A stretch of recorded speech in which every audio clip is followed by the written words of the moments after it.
Dan ternyata obat yang dimaksud Nabi itu ada 3, Pak. Sekarang penyakit sudah tidak lagi didominasi oleh penyakit infeksi, ya.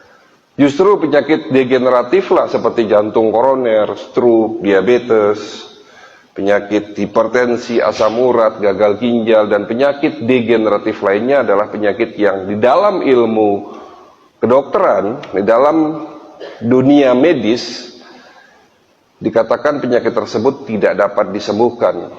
Akhirnya di sini terjadi kebuntuan. Terjadi kebuntuan bagaimana cara menyembuhkan penyakit tersebut. Sampai hari ini sifatnya hanya untuk memaintain, sifatnya hanya untuk mengurangi reaksi yang muncul. Contoh misalnya Bapak gula darahnya tinggi, obat oral antidiabetik atau insulin yang mungkin Bapak minum dan Bapak suntik setiap hari, itu fungsinya hanya untuk nurunin gula, bukan untuk menyembuhkan penyakit diabetes itu sendiri. Begitu juga penyakit hipertensi, asam urat, dan lain-lain.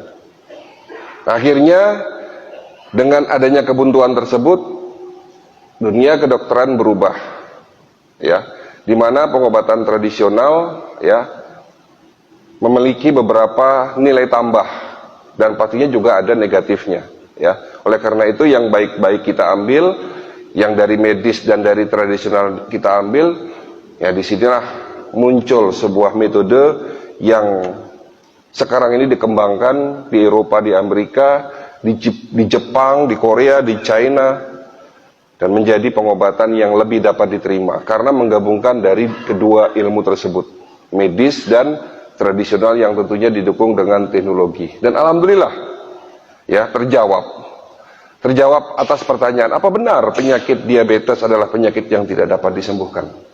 Apa benar penyakit degeneratif adalah penyakit yang tidak dapat disembuhkan? Sementara ada salah satu hadis yang menjadi pegangan kita, ya, bahwa Rasul mengatakan li kulli da'in dawaun, setiap penyakit pasti ada obatnya. Itu menjadi pegangan kita. Bagaimana caranya mengobati penyakit tersebut? Nah, ini tantangan buat kita. Dan ternyata obat yang dimaksud Nabi itu ada 3, Pak. Ya.